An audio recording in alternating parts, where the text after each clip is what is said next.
All right, let me go over just real quickly, if I can do anything quickly. And again, sorry we're late getting started, but the situation with my office hours for the rest of this week is pretty dismal. Okay, today, as normal, I have office hours from 3:45 to 5:45, and I think I'll probably be here later than that, but I know I'll be here as long as I feel okay to be here at least that time. Okay. However, after today, all bets are off. Tomorrow, I'll teach my first class, most of it anyway, 8 to 9 or 9:15. I doubt if I'll go quite to 9:15 because we're required to be on the Birmingham campus for Honors and Awards Day. So now if you have a class that's sometime in that time frame, 9 to 12 or so, check with your instructor. I think most classes have been canceled because of that, but if you have an adjunct instructor who's not going to be there and no one in the class is affected, there's no reason not to have class, but whether they will or not, I don't know. Okay, so anyway, I'll be leaving here sometime between 9 and 9:15 probably to head to the Birmingham campus. That's supposed to go 10 till 12, okay?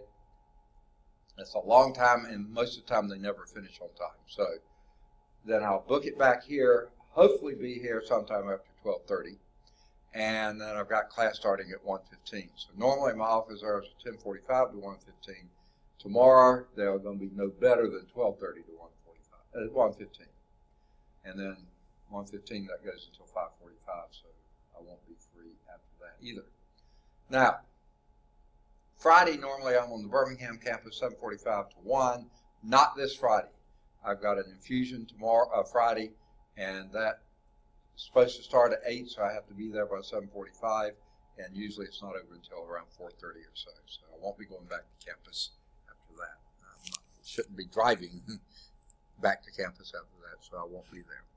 Okay. Sorry.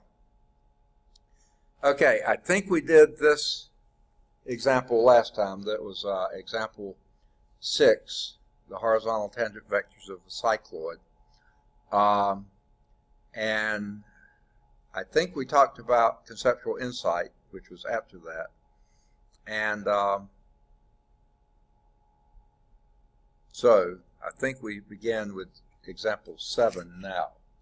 And I think, I don't know if, yeah, I think this is does have, this is a graph for it. Now, sorry.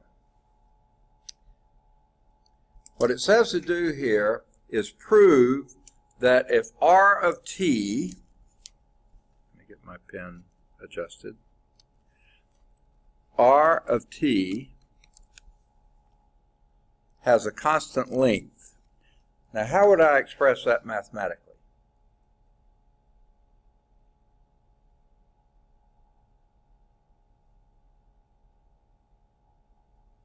Okay. The magnitude of R of t is some constant c. Okay?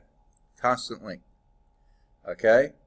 Now, given that, this is supposed to prove that R of t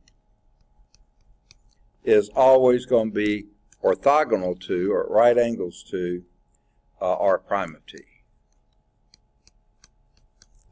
Okay. Now, how would we go about proving that?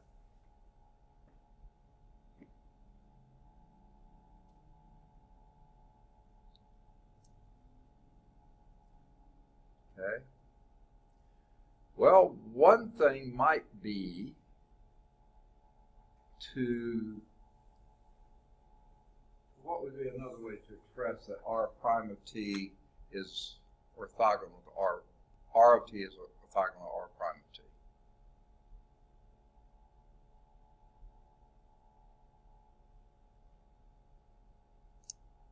Think dot product.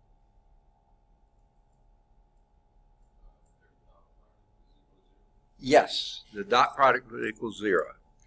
So now this is a little not fair because we're starting with what we're trying to prove, okay? So, but it's a decent place to start. So R of t dot R prime of t is equal to 0. Okay? Now, do you remember what we said about, there were a couple different definitions for the dot product. Do you remember what they were? Okay. I don't want to find, I was going to go back and look for them, but here's one. Dot product means R of t, magnitude of R of t, times magnitude of R prime of t, times the cosine of the angle between. We'll call it theta. And this is equal to 0. Okay. We already know that theta, if they're orthogonal to each other, that's one of the half pi's, right? So that's going to be 0. But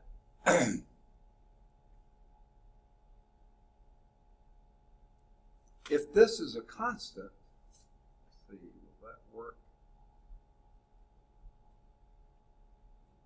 We know that R prime, or R of t, is a constant. So that would be this constant C times R prime of t times cosine theta, which is always 0. So I'm not sure this is going to get us anywhere. It was a good idea, but I don't think it's going anywhere.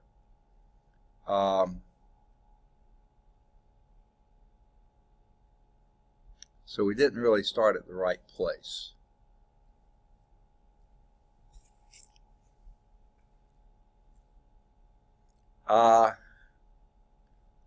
And where they did start, and we'll probably come back and use some of that, but for now, let's not, okay?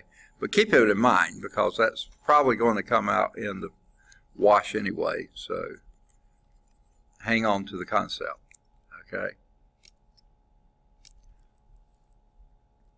Let's go back to what was given, this.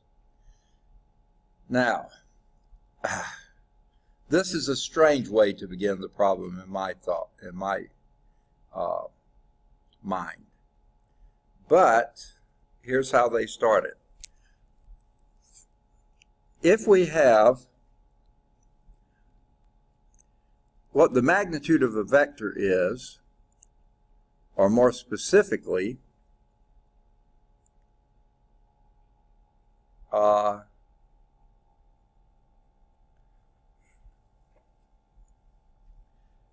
and again, this seems like a crazy place to start. Let's start by squaring this. Well, that's still a constant, right? Okay.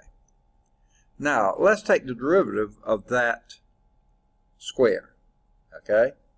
And this is the part that that hardly makes any sense at all. Why would you do this?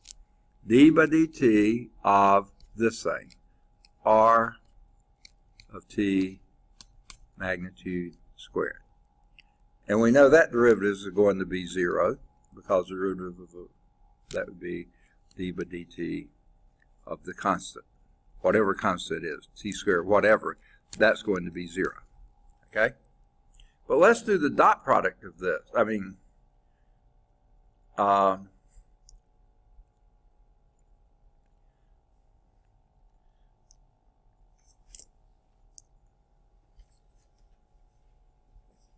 want to find it for you so you don't think I'm making it up. Okay?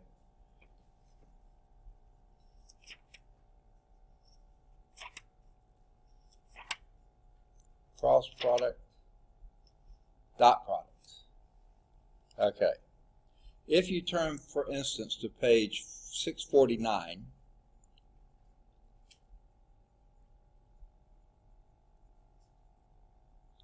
it's other places too, but I just happen to hit on this one. And see down in the summary, V dot V is magnitude of V squared. Okay? That's why they did what they did here. Okay? They squared both sides. Okay. Now, what this means this thing right here is r dot r. This d by dt of r of t dot r of t. And we know that derivative is 0 because of that. Now, do you remember the rule for taking derivative of, well, the product rule for dot products? You remember that one? Say again? Okay. Let's see, maybe it was right where we were. I don't think it was. Oh, no, it was in this one, because this is calculus. Turn back one page, theorem 3. D by dt of r of t dot r of t is r prime of t dot r of t plus r of t dot r prime of t, right?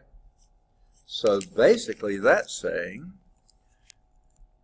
r of t dot r prime of t plus the same thing, r prime dot r. But those are the same, right? So that would be 2. And that's going to be 0. Okay? You buy that? Okay. Well, let's divide out the 2, because we don't need that. And guess what happens? Still 0. Now that shows that r dot r prime is 0, and that means they are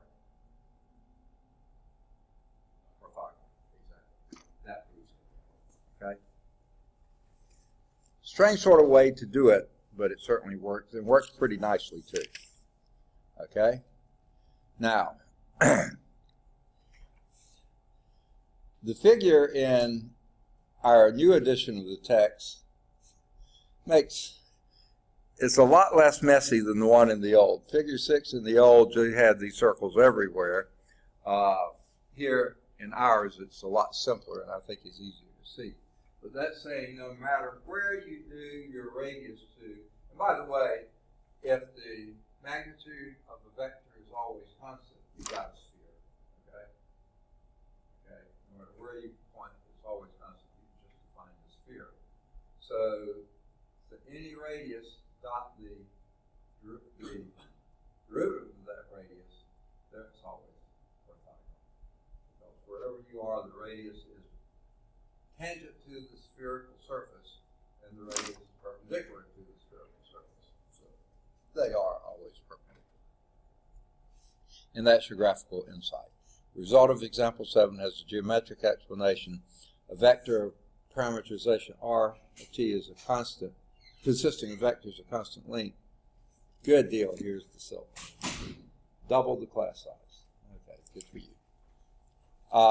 We're at the top of page 702 in chapter 13, 13.2. Just finished example 7, I think it was. A vector parameterization r of t consisting of vectors of constant length r traces a curve on the surface of the sphere of radius capital R with its center at the origin, as in figure 6, the one that's here, but this is the one in your book. Ours is a little simpler looking. Thus, r prime is tangent to the sphere, but any line that is tangent to the sphere at a point P is orthogonal to the radial vector through P. So therefore, that's true, what we were just saying. All right, so much for vector derivatives of vectors. You do them by components. Okay? We're moving now to vector-valued integration. Okay?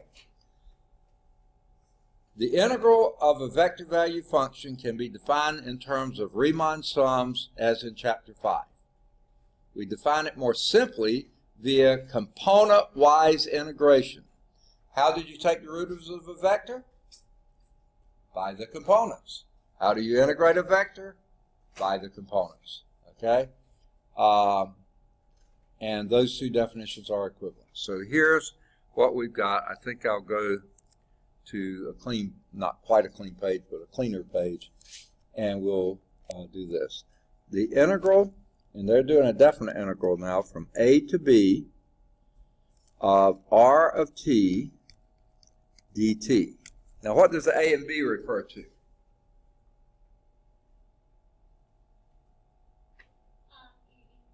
Second? Yeah, the sort of the limits of the integral, but what is being limited here?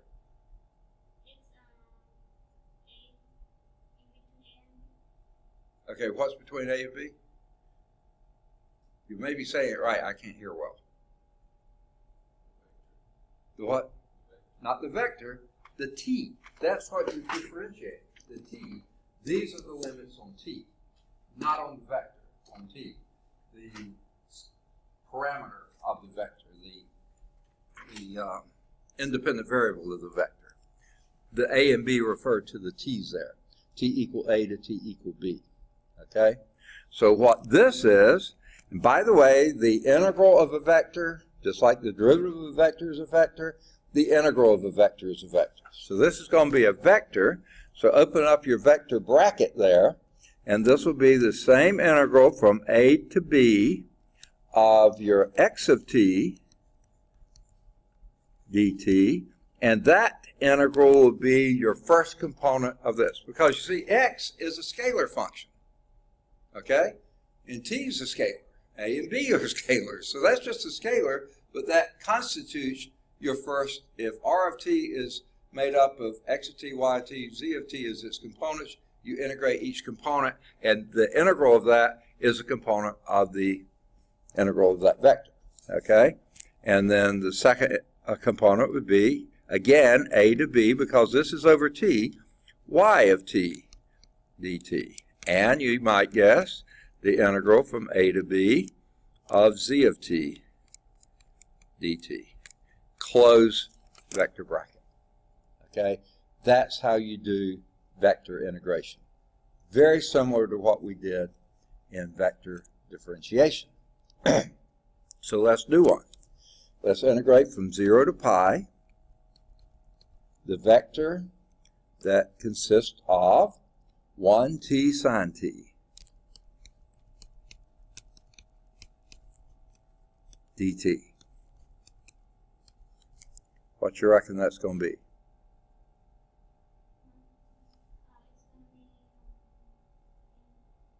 Integral from 0 to pi of, yeah, just dt, 1 dt, okay? Comma, that's the first component. Integral from 0 to pi t dt, comma, integral from 0 to pi of sine t dt. Close vector bracket. Okay, open vector bracket. What's the integral of dt?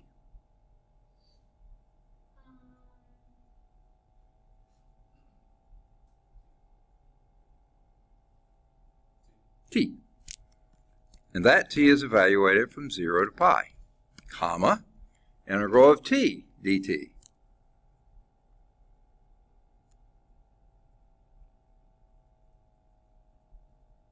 Help me out here. T squared over 2 evaluated from 0 to pi. And the integral of, or antiderivative of sine t dt. Only it's minus cosine, isn't it? Yeah. Minus cosine t evaluated from 0 to pi. Okay? Let's evaluate it. That first one evaluates to become pi. I like that. Next, pi squared over 2. And next, this might take a little bit more work. Second. Okay.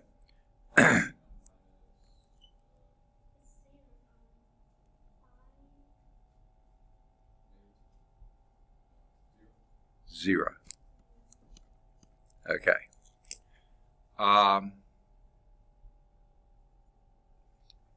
And if you were to do this, just do a quick graph of sine 0 to pi. That sure doesn't seem like that should be a 0, does it? Area under that, because there's your sine t from 0 to pi, right? So let's think back on that again. This will be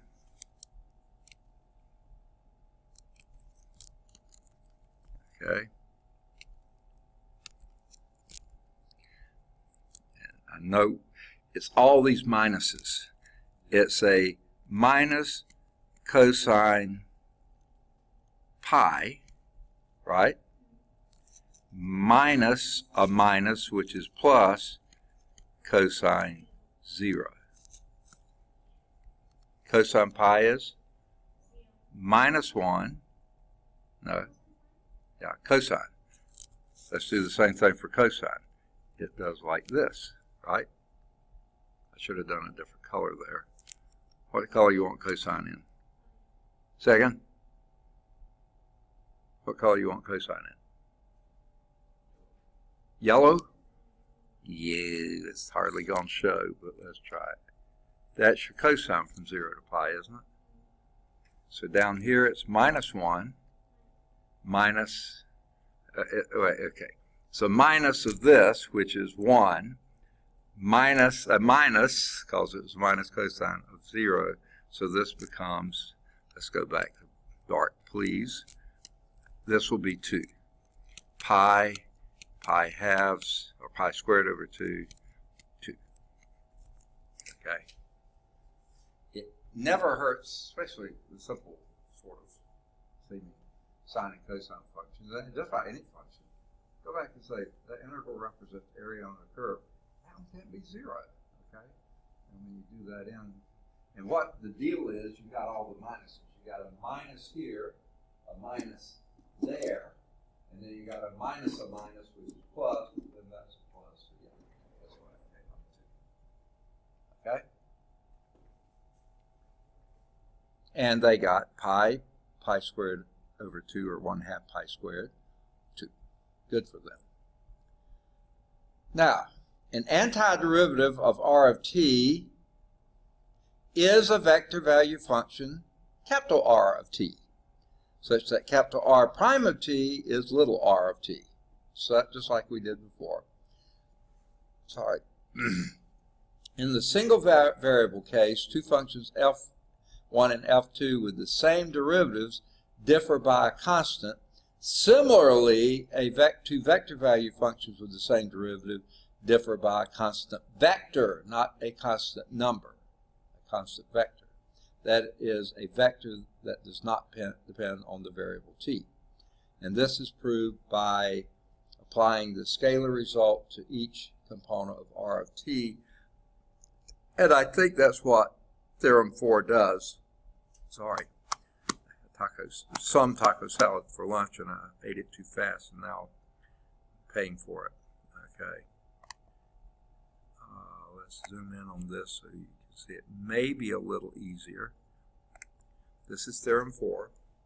So if you have some capital R1 of t and a capital R2 of t, and they're both differentiable, good, and that the capital R1 prime of t is equal to capital R2 prime of t, does that mean they're the same functions? Not necessarily. That mean they differ by a constant vector. That R1 is equal to R2, R1 of t is equal to R2 of t, except differing by a constant vector, for some constant vector c. And it's kind of the same deal as we had before. Remember when we're integrating a curve, okay? Take a look at my finger wave of a curve here.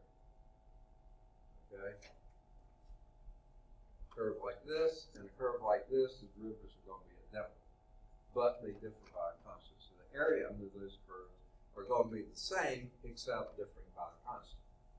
Well, the same thing here. One is R1 of t, the other is R2 of t, but one of those is a constant vector, larger or smaller than the other. Okay. So the general antiderivative, see, the first one we did was a definite integral. For indefinite integrals, you have to always include that. So let me shrink this back down and clear the writing and write down what they've got here. So the general antiderivative of r of t, derivative of r of t dt, is going to be some capital R of t, and that's a vector also, plus some constant vector, not a constant number, constant vector, c, where c would typically be something like c1, c2, c3. Notice they're keeping us mostly in 3 space, unlike linear algebra where you can go to all sorts of spaces. Here we're going to stay mostly in 3 space. Occasionally drop down to 2, but mostly in 3. Okay, for some arbitrary constant vector. And notice those 3 components aren't necessarily equal. They're just constants. Okay. So let's actually do one. The integral of the vector 1t sine t, is that the same one we did before? Looks fairly similar. 1t sine t, exactly. Same one we did before as a definite integral, we're doing it as an indefinite integral. What would that be?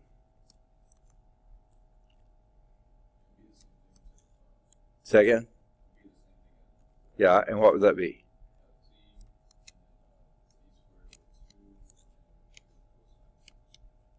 Cosine of t, except now you have to add some other vector c. Okay?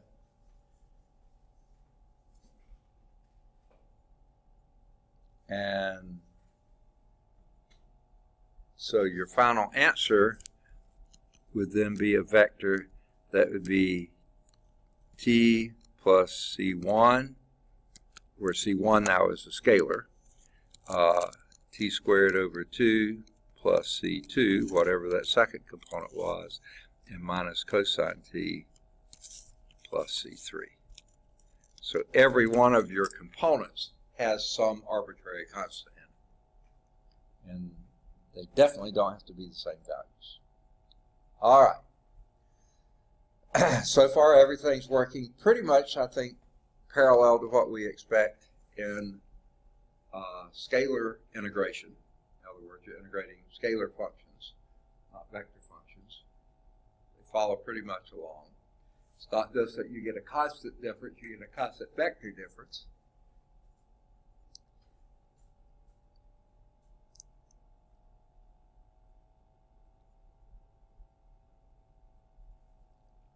And then even though we've already done it, they now bother to tell us how to do it. The fundamental theorem of calculus for vector valued functions is basically very equivalent to what it was for scalar functions.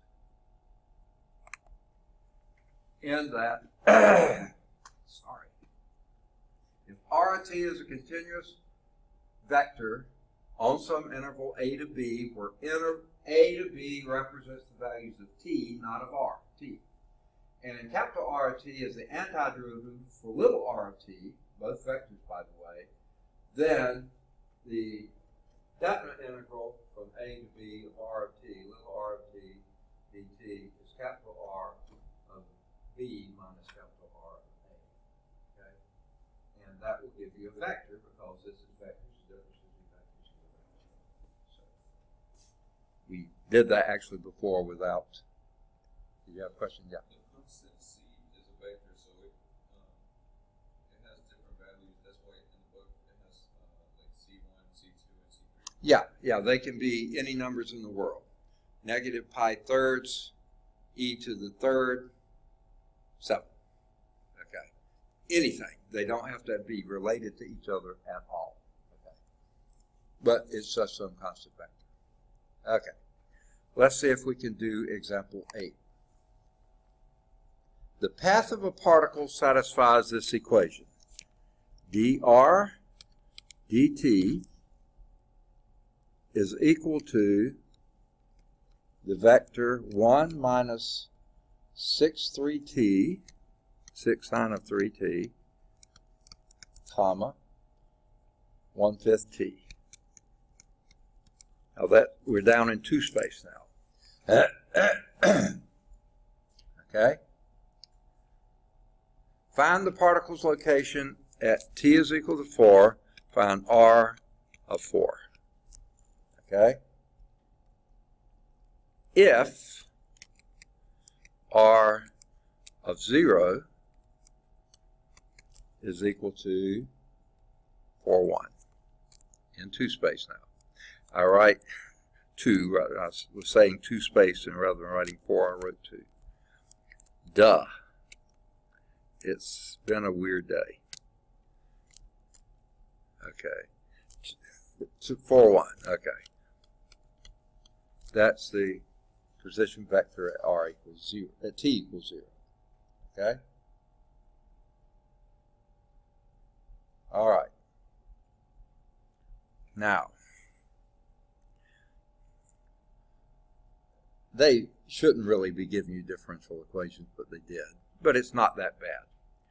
Now, this is not what you're doing, but what it seems like you're doing is, okay, what you're doing is writing this sort of in a differential form. So write this as dr is equal to 1 minus 6 sine of 3t, comma, 1/5 t dt. Okay? That's just written in differential form rather than derivative form, right? Now let's take the dt inside there and integrate. We'll integrate this side, and bringing this inside both places here, integrate there. And the integration of dr is just r, right? Integral undoes the derivative, okay? Is equal to, and integrate that and integrate that with dt's at the end. Well, let's say antiderivative of 1.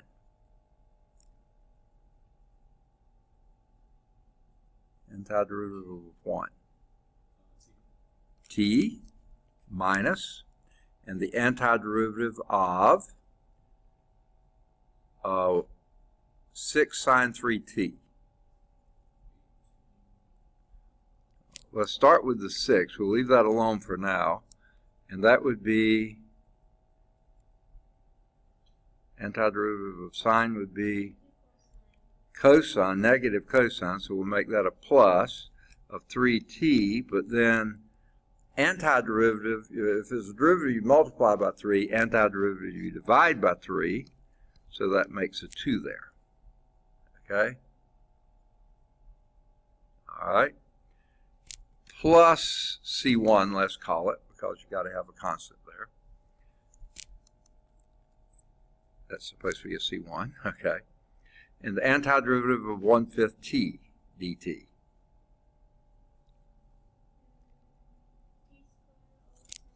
T squared over 10.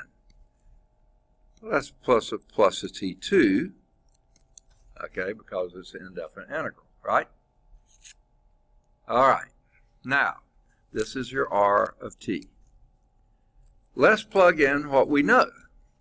We know that r of 0 is equal to, that's a pretty ugly 0. I hope that was a 0, wasn't it?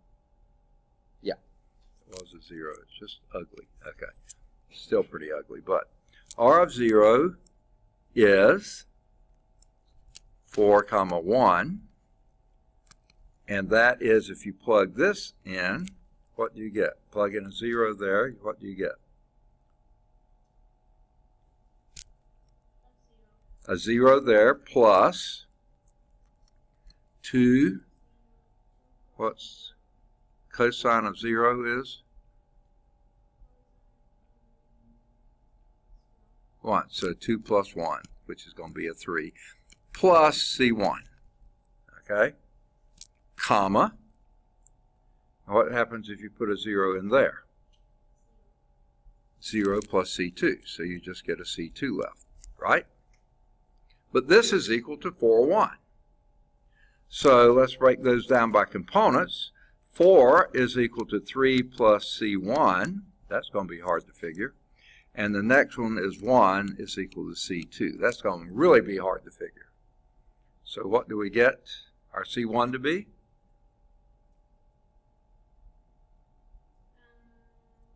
One. So C1's 1 and C2's 1. So your vector C is the vector 1, 1. So let's go back up here and rewrite this as t plus 2 cosine 3t plus 1, comma, t squared over 10 plus 1. There is your r of t for all t's. Now they're asking for it for 4. So r, when t is equal to 4, would be what?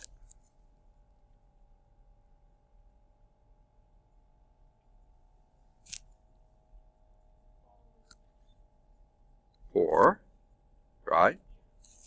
Plus 2 cosine, what? 12, whatever that is, plus 1, comma,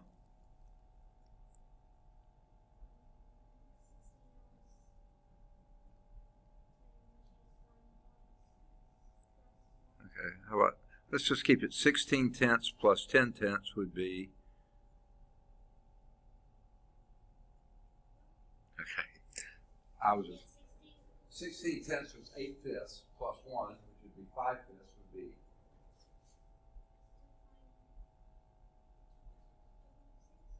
second? 2.6. Okay, yeah, you can do it that way. 2.6 is perfectly fine. We'll do 2.6. I was thinking 13 tenths, which is 2.6. 2.6 is perfectly fine. And we can clean this up just a little bit by making 5 plus 2 cosine 12, comma, 2.6. Okay. Let's see what they got it to be. And they actually did the calculation. Oh, wait. Evidently, they and I got something off a little bit here.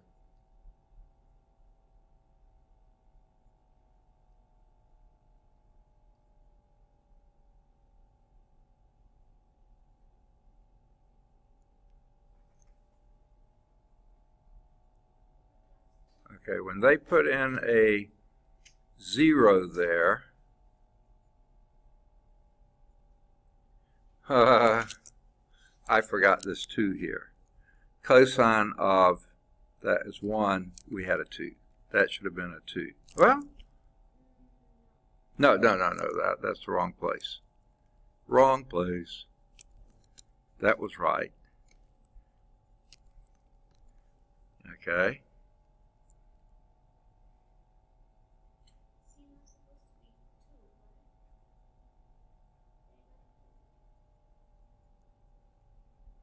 Where did I get a 1 anyway? When r is 0, that's 0 plus 2. Where did I get a plus 1 then? Oh yeah, no, it's plus C1. I guess that's what I did wrong. I got lost in the sauce. It's 2 plus C1, I think.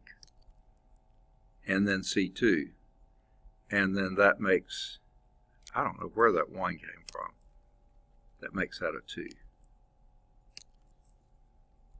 So C1 is equal to 2, and C2 is equal to 1. So this is a 2 here, and that's a 1 there. So that's a 2 here, and that would make this a 6 plus 2 cosine 12, and that's a 2.6. Okay. Now, if someone with a calculator will do what 6 plus 2 cosine 12 is. Be in radian mode, by the way. 6 plus 2 cosine 12.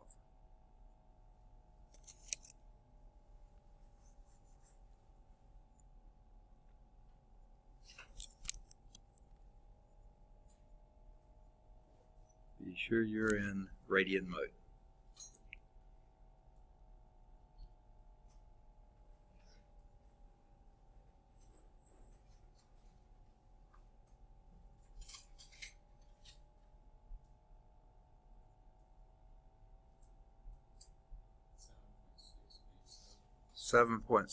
They said approximately equals 7.69, comma 2.6. They did the decimal 2.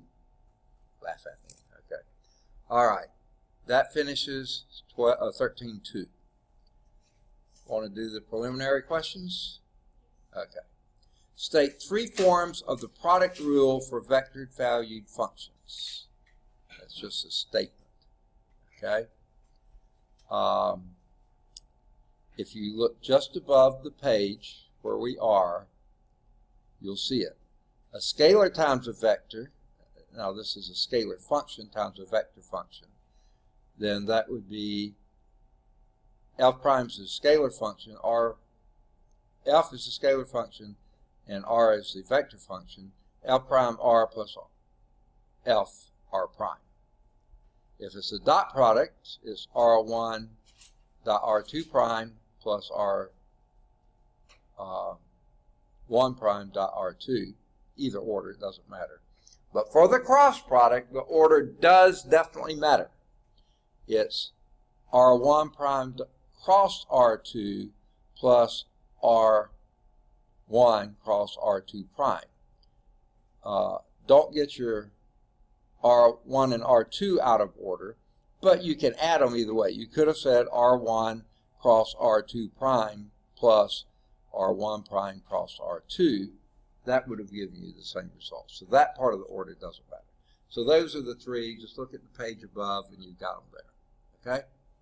Now, in questions 2 through 6, indicate whether the statement is true or false, and if it is false, provide a correct statement. Number 2, the derivative, let's see, I'm trying to remember, do all of you have books? I think you do, don't you? Okay, I know you two do, but I can't remember if Faith and Marcus do.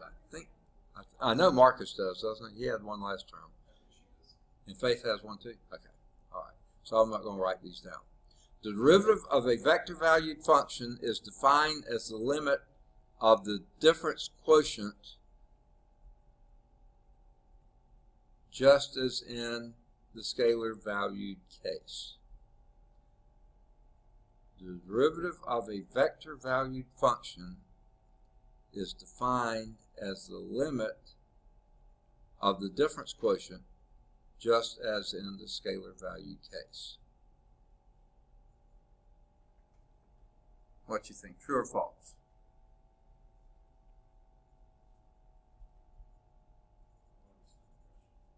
Say again? I know. When I first read it, I didn't either. I thought they were talking about a quotient rule, and then I saw they weren't talking about that. The derivative of a vector valued function, here I think I'll at least write something down, so let me clear the screen here. Not the whole screen, but part of it anyway.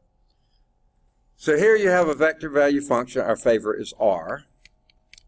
And derivative of this with respect to the independent variable t is defined to be the limit as h approaches 0, say, of the r of t plus h minus r of t over h.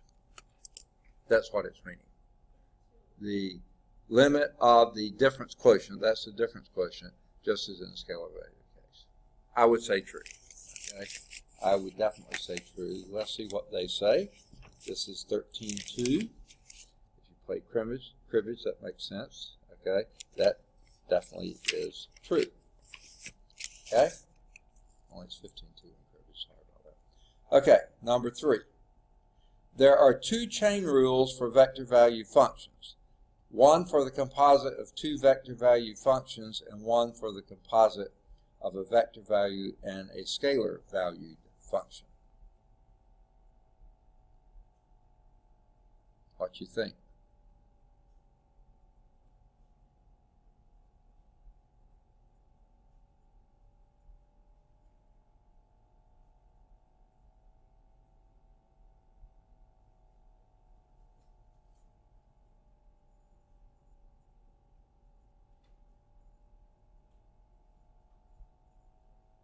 True or false?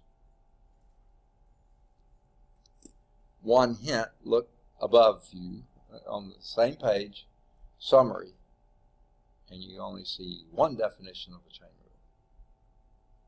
The composite of a vector function with a scalar function. Because I can't even imagine what it means to have a composite of a vector function with a vector function. Then you have components of components of components. That would be really weird. So I think that's a false. And to make it true, the chain rule is d by dt of a vector of a scalar, composite of a vector with a scalar. Note it can't be a scalar with a vector. A vector with a scalar is g prime. Okay. And let me see what they say here. They say false, and they don't make it true, but we know how to make it true. Number 4, the terms velocity vector and tangent vector for the path r of t mean one and the same thing. The terms velocity vector and tangent vector for a path r of t mean one and the same thing. What do you think? True or false?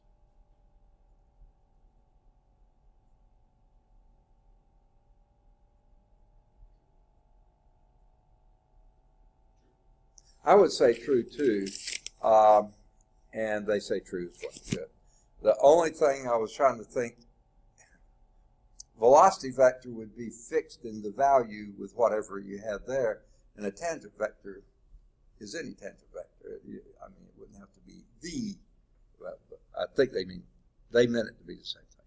Number 5, the derivative of a vector valued function is the slope of the tangent line, just as in the scalar case. The derivative of a vector value function is the slope of the tangent line, just as in the scalar case. True or false?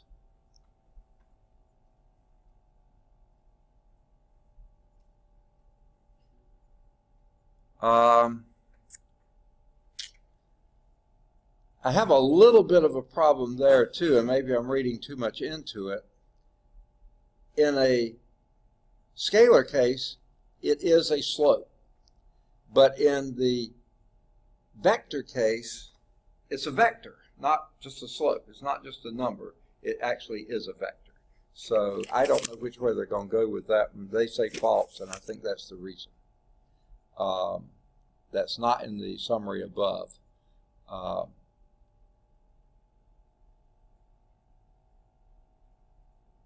So it's,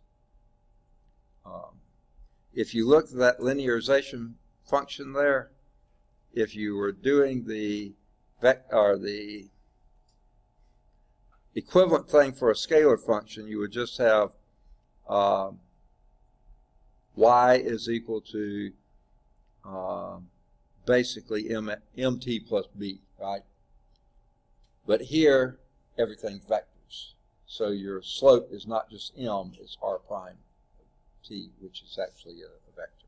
I think that's the problem. Okay, number 6. The derivative of the cross product is the cross product of the derivatives. Yay or nay?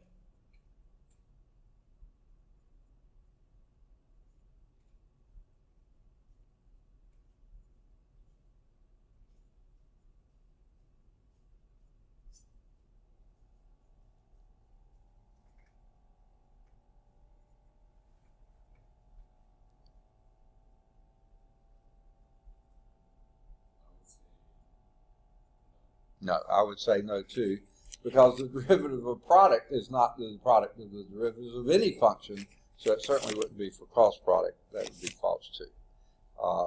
It's actually the product rule with real close attention to keeping the order right. Okay. Moving on to 7. State whether the following derivatives of a vector value functions R1 of t and R2 of t are scalars or vectors.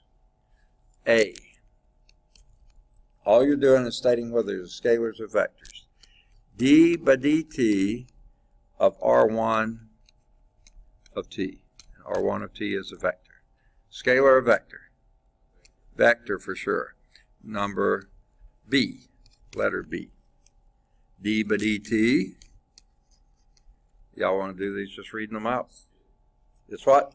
Scalar. Why? Because the dot product of two vectors is a scalar. Derivative of the scalar is a scalar. Number C, vector. Because the cross product of two vectors is a vector, and the derivative of the vector is a vector. So, bingo. Oh, can't say that in Alabama. Vector, scalar, vector. Very good. Homework exercises. Do any of the odds 1 through 5, any of the odds 7 through 11. Do either 13 or 15, or both if you choose. Either 17 or 19, or both if you choose. Do 21, only one like that. Do either 23 or 25, or both. Do 27. Do any of the odds 29 to 33. Do either 35 or 37, or both. Any of the odds 39 to 45. Any of the odds 47 to 53. And then do any of the odds 55 through 65, I think. 65 may be just writing or thinking through. By the way, back up just a little bit and notice here's a Bernoulli spiral. You can write, and by the way, let me just take a look before I say anything. 3 out of the 4 of you, both of you who are present, have turned in your papers. So I'm talking to one of the people who are not here. Bernoulli would be a decent paper topic. In fact, if you choose Bernoulli, you probably have to choose which Bernoulli, because there was a whole family of Bernoullis. 2 brothers and some sons and cousins and things like this. So, yeah, you're going to have to choose which Bernoulli. If you want to write specifically about the Bernoulli spiral, figure out which Bernoulli was responsible for it and then how he went about doing that. So that is a possibility. Of course, you'll see Newton's second law of motion mentioned in 66, even though you don't have to do that one. You can still write on Newton, anything, lots of things you can write on Newton. In that also are mentions of torque and angular momentum, and if you want to pursue either of those topics, that would be fine too. Then in further insights and challenges, I'm about to sneeze. I'm trying to keep from it, but I didn't succeed. Okay. That's, I don't see any additional ones there, but you're welcome to look at those if you want something else to look at. All right, that last problem we did, I didn't realize that it had a figure with it. This is the one that was the dr dt is equal to 1 minus sine 3t 1/5 t. This would be the graph of it.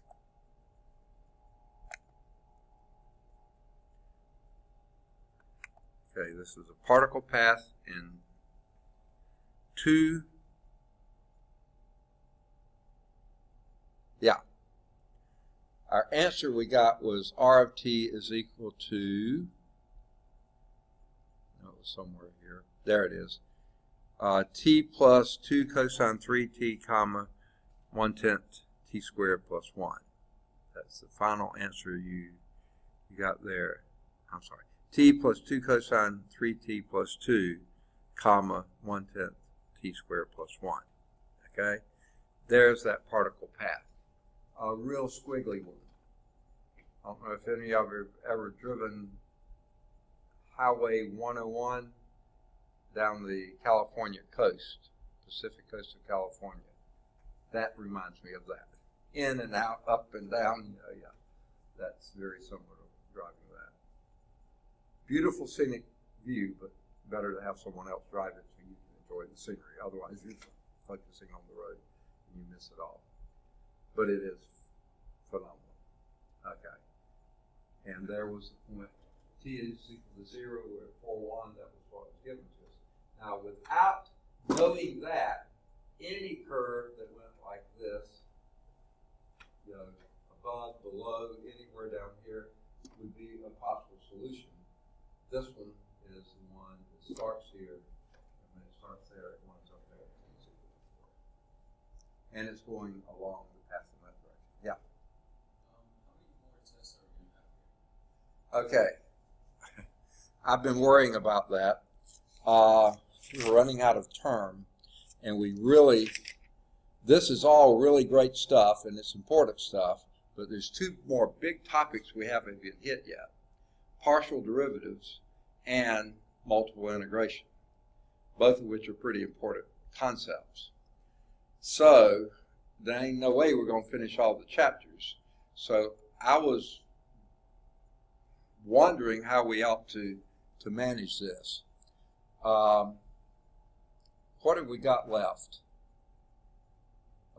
Next week, the following week, and one more week of class, or is that finals? I think it's like 3 weeks left, right? 3 weeks. That's what I was thinking. Yeah. Say again? 26 is the last day. Right. Right. So what I was thinking is basically go as far as we can in chapter 13 today, and we should finish 13.3. Curvature, that's pretty important. And only 2 more weeks. So therefore, that's what I was thinking at first.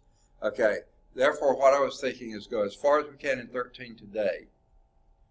And then next week, go as far as we can, I think it's 14. Let me make sure that is the right chapter number. I believe it is. 14, differentiation in several variables. And then the last week, do as much as we can in chapter 15.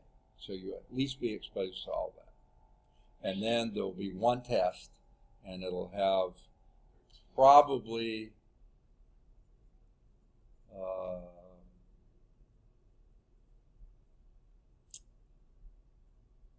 4 questions on chapter 13, 3 on 14, and 3 on 15. That's 10, right? That'll be the final exam. If we're not done 13 today, for Monday, you're still going to do 14? Okay, yeah. We're going to do as far as we can in 13 today and have to stop. Okay. Okay, and how much time do we have? It's 1:15. We go to 1:40, right? Okay, we'll do as much as we can today in 13, and I'm probably going to speed along a little bit. And then next week we'll do chapter 14, get as much as we can of that done, and then the last week do multiple integration. I think you'll find differentiation in several variables pretty simple, and multiple integration pretty simple. In fact, we kind of just did that when we integrated the parts of a vector. Very, very similar. It's only that you have different variables, not different components. So and they're within each other, so we'll get there, but it's not that different. We won't get to chapter 16 or 17 at all. Hopefully you won't need it, or if you do, you got the book and you can read up on it. But you really need to understand multiple integration to do those last 2 things. So today, and I'm glad you asked, because that's what I meant to say earlier, but there were only 1 person to begin with and the 2, and then I forgot to come back and say it. Okay, so I think what I'll do then, yes?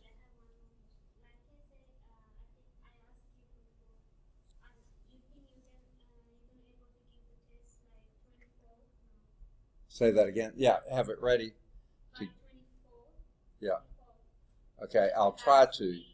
I just won't know for sure how much we're going to cover by the end, but I won't know by the 26th for sure either, but I have a better guess. But I'll try to have 3 reasonable questions out of that last chapter. Okay. All right. Okay. So that then was the last slide there. Whoops, wrong. Okay. So let's move to 13.3. Now, I won't stop and do all the examples unless you think we need to.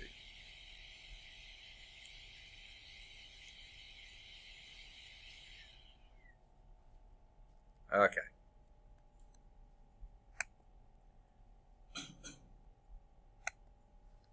Now,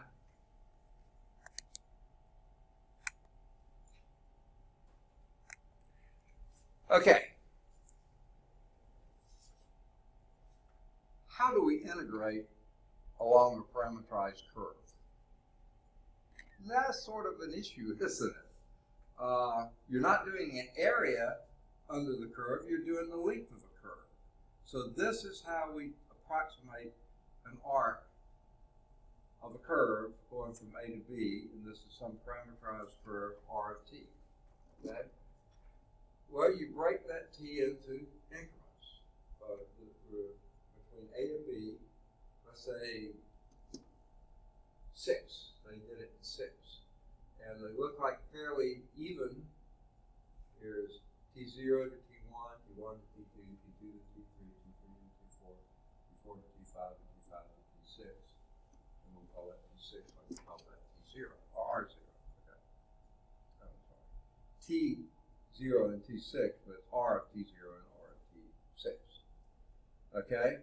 Now that's not going to give you an exact, in fact that's going to underestimate the length of the curve. Because these are straight lines, which is the shortest distance between the points. The curve is not a straight line, so it's a little bit longer. But guess what you do? Smaller and smaller increments, greater and greater rather than 6, 12, 18, 100, 1,000. Okay? If you do enough increments and then do measure these, you're going to get closer and closer. Like if you put this in 2, you have here, that's going to be a lot closer estimate than that. Okay? So you just keep doing it down and you take a limit and you've got it done. And what's your limit? dt. That's what you're doing, increments of t. Okay? So that's where we're heading. So here's the length of a path. Okay, let's back off one more. Sorry. Okay? Now, let's think about what is that length? Okay? This length right here, say. Maybe this one you can see it a little better. Well, if you did a dx this way and dy that way, or something like that, then that's the hypotenuse of that right triangle, right? Dx, dy, right? So it has to do with the Pythagorean theorem, the square root of this square plus that square, okay? In a sense, if you think of it that way. We really don't have, well, yeah, this r is a function of x and y, right? So you do the x component, the y component, and that gives you that, okay? So that then leads to this length of a parameterized, of a path. And this is going to require a little bit of imagination on your part. Think of what typically we've done before. So let's assume R of t, number 1, got to be differential. That path that you're taking can't have any gaps in it, can't have any breaks in it, and really it's much better to be smooth rather than points or cusp in it. That would really throw things off. So it needs to be differential, meaning smooth and continuous, basically. Okay? And that r prime of t is also continuous on there. See, that removes the possibility of cusp. You know, okay, and other things like that. So this R prime is also continuous on A to B. Really, I prefer the differentiable A to B bracket R prime continuous on A to B like this. I usually don't like to include the inputs on the R prime, but we'll not even worry about that. Then the length S of the path, R of T, as T goes from A to B, is equal to the integral, okay, and the magnitude of R prime squared. What in the world is that? That is derivative of R, the magnitude of derivative of R, which basically means this is a scalar. And of course, the arc length is a scalar, okay? So it's got to be a scalar. And what is this? R prime is x prime of t, comma y prime of t, comma z prime of t. And the length of that is the sum of the squares of those. So it's the x prime squared plus y prime squared plus z prime squared. I really don't like the way they write this. I would put the square here. And that may be confusing too, but that almost looks like a t squared. And t is just, put it in bracket and then put r x prime of t squared. That makes more sense. I really don't like it that way. But you know what they're saying, okay? And if you think about it, those would be the lengths. We did it in 2 dimensions, but they're doing it in 3 dimensions, okay? Because if you think about, let's go back to this again. I probably won't, whoops. Yeah.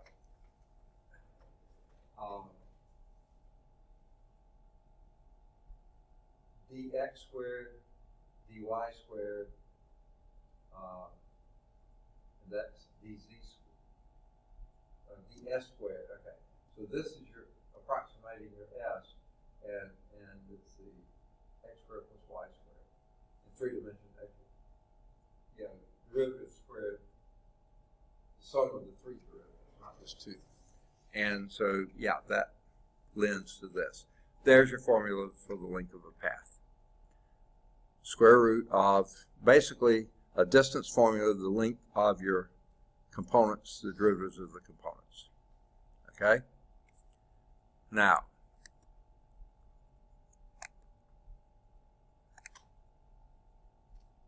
when you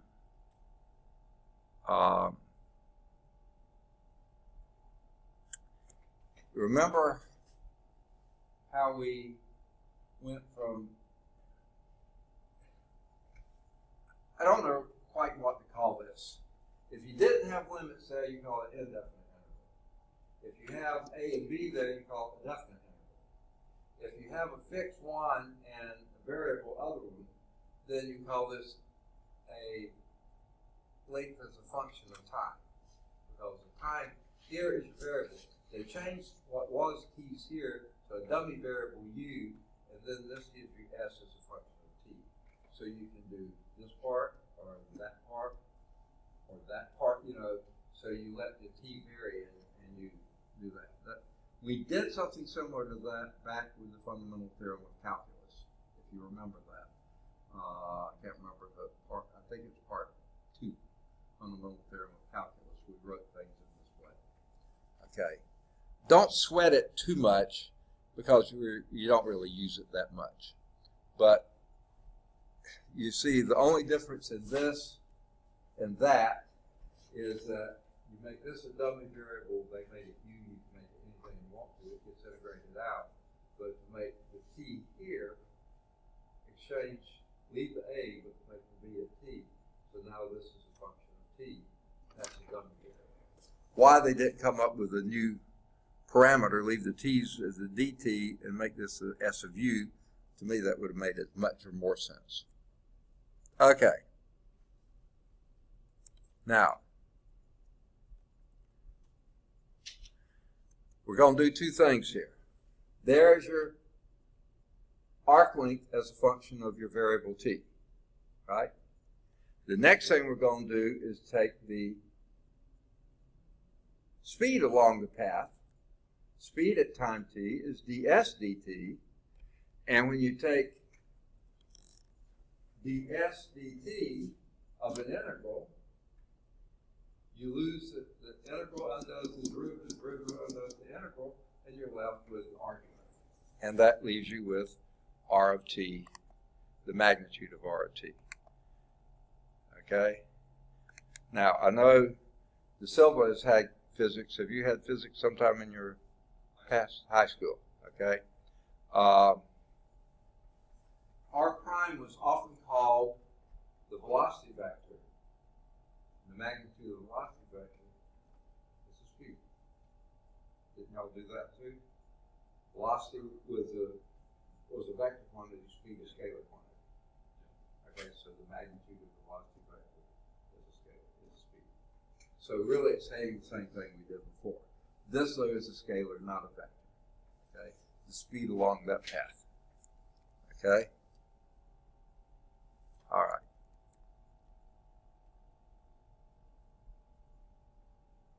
Here's basically the figure that's helping to show that. Okay? The velocity vector would be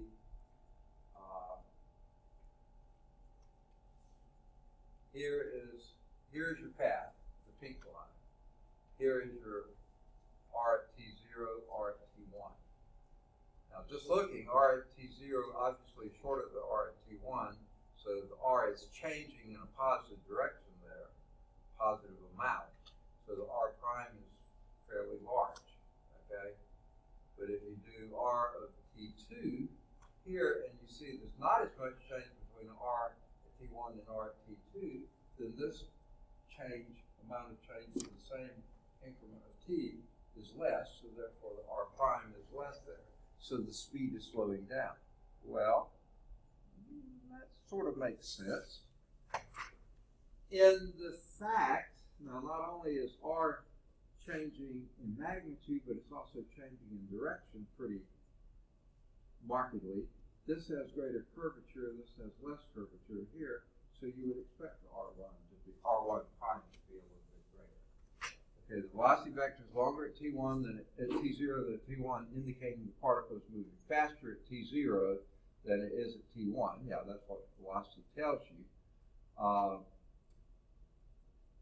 And that means the amount that the R is changing, the magnitude of R is changing, is greater at T0 than it is at T1. Okay. Okay. This is an arc length parameterization, and this is not, to me, a very clear concept at all. But as you'll see later on, they quite often say, very seldom can you parameterize it by arc length anyway. That's not something that's easy to measure. It's not something easy to calculate even. So most of the time we use some variable t and go from there. So I'm not going to get too much into this, except this is saying R maps t onto R as a function of t. For any value t that you get here, that results in an R of t here. But if t is a function of s, your arc length, so g of s is what t is, and that's what it's saying here, g of s is equal to t, then what you have is a composite function then, and this is the part that gets a little bizarre. They use R1s and Rs, and you wonder why, okay? Well, R1 is a function of S, and R is a function of T, but G of S is equal to T, so they're not quite the same function. That's why they have to do two different representations. This gets so murky, let's not sweat that now. You won't be asked any questions on that on the test, okay? Since it was here, I showed it to you. Okay.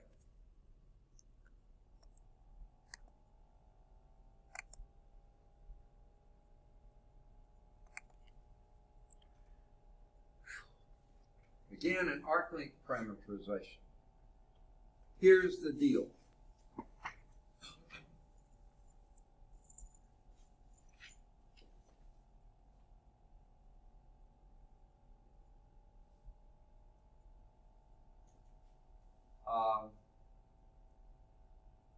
DS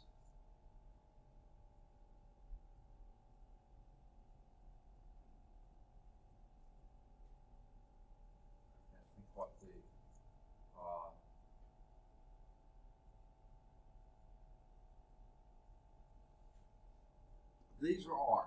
The greens are R's. They don't label them here. I wish they did. The RDS is always the same because your arc length is your arc length, and if you're doing a unit of arc length, a unit of arc length is always the same unit. So DRDS always gives you a constant value. DRDT, as we said before, this one's moving more than that one's moving, so therefore it's going to go further along here in a T0 to T1 because you had a faster speed here, slowing down here pretty slow there, so it's not going to go as far to T2. These are equal T's, but they're not equal arc lengths because it's going faster here, slower there, medium here, medium there, slowing down again there. Okay, so your the RDT is not a constant, but a vector, but a function of time, of what time you are. DRDS, though, is always the same. And the all tangent vectors have length 1 when you're using arc length parameterization. But in reality, you just don't really have those frequently. So those are all unit vectors there. Again, don't sweat this, okay? And that's the last on that one. So there wasn't a whole lot there except just sort of the concept. Well, and certainly how to calculate an arc length. That was an important concept, so know how to do that. Yeah, that function that we did at the very beginning. Now that leads then to the concept of curvature, I think. That is an important one, and I'm trying to get it to come up here, and it's not. Sometimes the computer gets sort of confused. There we go. Okay.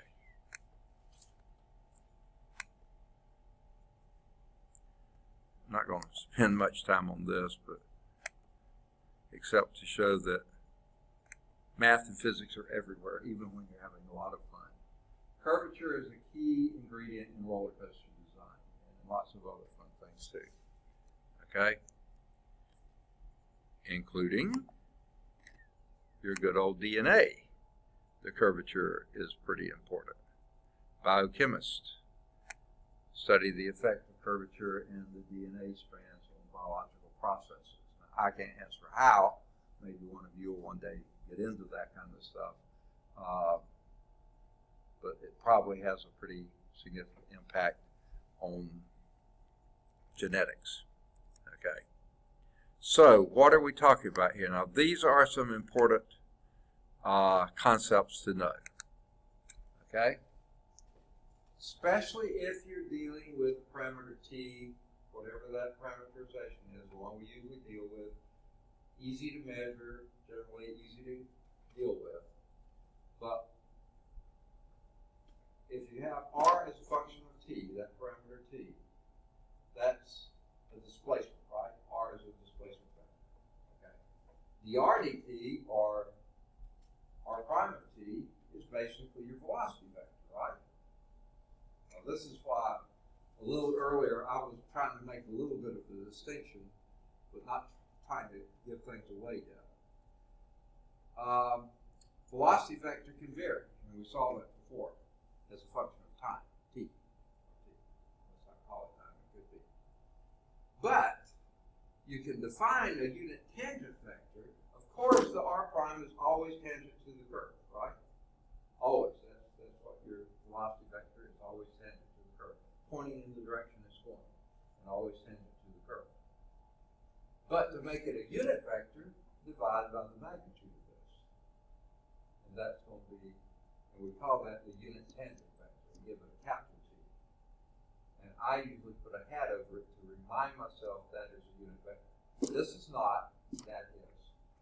So to get the unit tangent vector, take the velocity vector, or the first derivative of the displacement vector, and divide it by the magnitude of the derivative of the magnitude of the derivative of the displacement vector.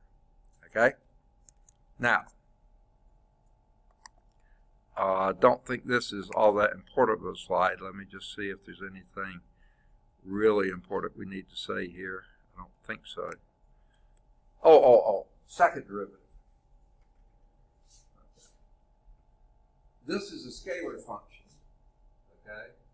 F of x is equal to the square root of 1 minus x squared. That's a unit, your unit circle, top half of your unit circle, okay? So R is 1 square root, okay? So this is f of x is that curve there. It does not capture the curvature of the circle. The second derivative doesn't tell you that. You take the first derivative, that would be the velocity vector, basically, tangent vector, and the second derivative varies as you go around the circle, okay? It doesn't capture the curvature of the circle. That's in scalars. Second derivatives in scalars. It gives you curvature minus, and this means it's curving downward. I don't know if you remember that, but that's what it gave you. Okay? Make sure I get in the same section I am. Okay. Now,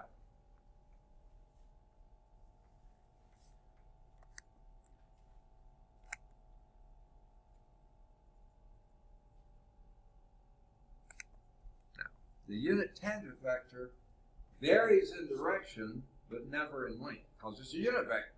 Okay, so these are your unit tangent vectors at any time.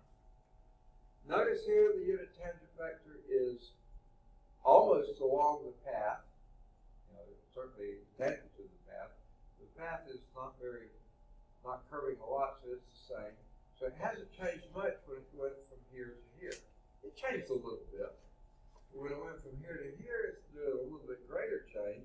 Here to here is a lot more change. Here to there is a major change. There's a major change. And then it seems to be slowing down a little bit. So the curvature is large when the unit tangent vector changes direction rapidly.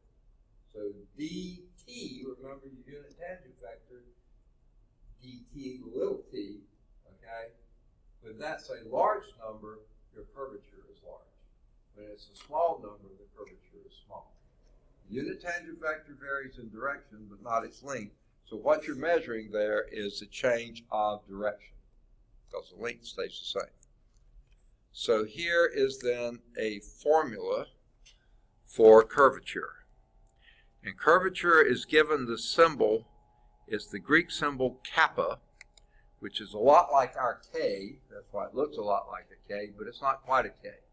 It's kappa. Now, it's a scalar quantity, not a vector quantity, a scalar quantity. Now, here we have your arc length parameterization again, which is not something you usually know. If you do know it, fantastic. It's easy to do. Most of the time, we don't know it. So this will give you curvature as a function of your arc length, which again, you have to do a lot of calculations to get the arc length. So let R of S be an arc length parameterization, that's what they call it, arc length parameterization rather than T parameterization. And T is the unit tangent vector. The curvature at R of S is a quantity, kappa, kappa of S is the magnitude of dt of S. So if this is a rapidly changing direction, the curvature is large, slowly changing direction like on the end of a parabola when it's not changing much, this would be a very small number. The curvature would be small. And it looks like that's about as far as she's writing. Okay, sorry about that. So that's as far as we'll go in chapter 13. Let me give you a few homework. Oh, wait, I didn't do that for 13.3, did I? 13.3, you can look at exercises 1 through 7, odd numbers 1 through 7. I think number 9 would be rather easy to do, but don't, if you can't get it, don't sweat it. But you should be able to do any of the odds 11 through 15.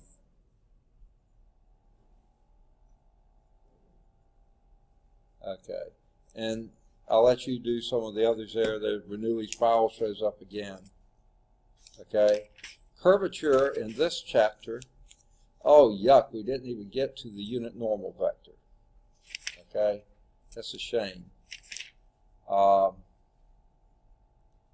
I think you can do any of the odds 1 through 5.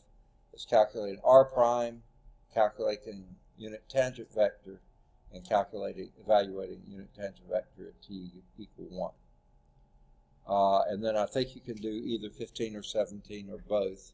And that's probably about where you're going to have to end it there. Okay, next time we'll pick up, I wish we had time for motion in 3 space. If you go on and do calculus, you'll probably do some. Next time we'll start in chapter 14. Differentiation in several variables.